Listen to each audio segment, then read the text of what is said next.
BXB. It's in the game! Hey guys, it's me Ben, back with another review, and just because E3 is happening right now, it doesn't mean I'm not doing video reviews. And this time I'm back in the world of the Elder Scrolls Online with the expansion pack Morrowind. Now, it was about 2 years ago, almost 2 years ago exactly, I originally looked at the Elder Scrolls Online for a review, and I found a lot of problems with the game. As a big fan of Skyrim, I found the modifications to combat and the class system very, very strange. But the biggest problems were the technical aspects. Quest givers that wouldn't appear as NPCs that you could talk to, quest markers in the wrong place, just a lot of glitches and technical problems, constantly being kicked from the server and other issues like that. So I was very harsh on the game when it first released, and I'm really glad to say that in those 2 intervening years, ESO has become a much more stable game.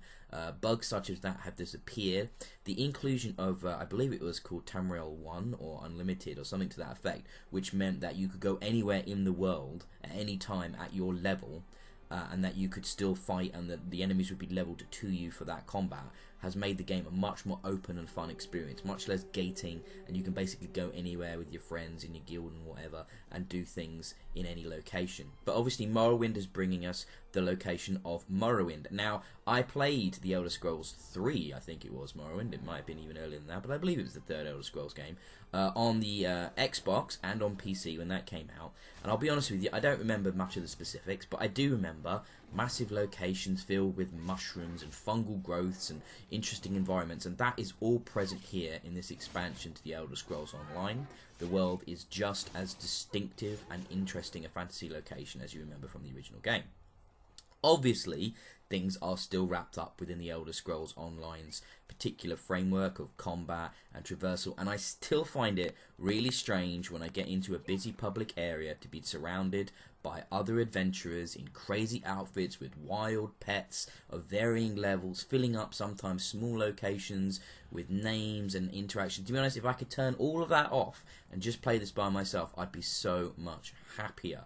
However, that doesn't really hurt the single player experience, the quest experience that is to be found in the Morrowind expansion. There's still a lot of fun to be had here, you know, trekking around doing these quests for mad gods and things like that. Obviously this is set thousands of years earlier than the actual Morrowind Elder Scrolls game, but I'll be honest, my knowledge of the lore isn't as good as it used to be.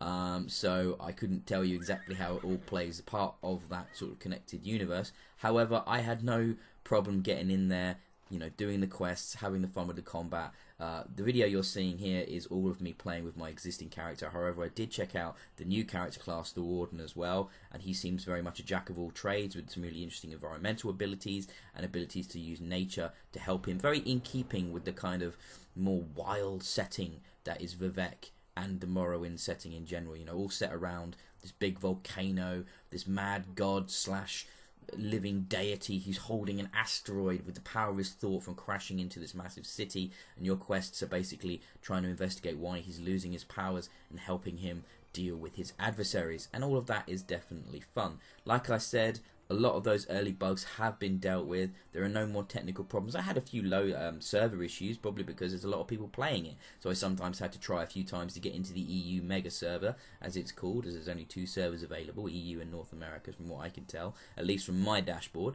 But you know, I had no issue with that. There's lots of skills now. I had that thing because I hadn't played it in a long time of having to reskill and respec my character because everything had been wiped, because there's been obviously updates to the game, and that was actually quite fun because I was able to skill my guy along a certain path, and I quickly remembered the joys of playing an Elder Scrolls game. Leveling up abilities as the more you use them, for example, I think is a great little system that I really enjoy and really encourages experimentation, and also encourages you not necessarily to stick in a certain playstyle. I came on board first of all with sword and shield, and then I was trying bows and staffs and two-handed weapons and everything like that.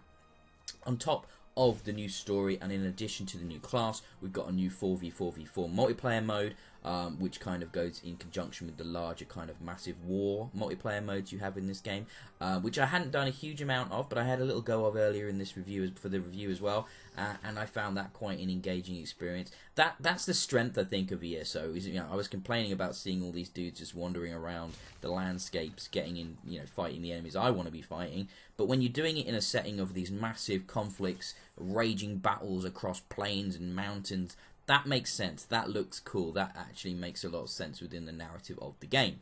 So I think, you know, that this expansion is a really fun addition to the Elder Scrolls Online. Going to this world, seeing these visuals which are very distinctive to Morrowind are definitely compelling. I had fun playing this. Obviously, you're only going to probably be picking this up if you've already got ESO. That there are bundles that it's trying to encourage you to play this game and pick it up for the first time. And because of the one Tamriel thing, you really can come in as a level 1 and have just as much fun as you would be at a level 600. So maybe now is the best time ever to get in on the Elder Scrolls Online. So because of all that, I'm giving the Elder Scrolls Online Morrowind a really solid, good time, 3 out of 5 stars.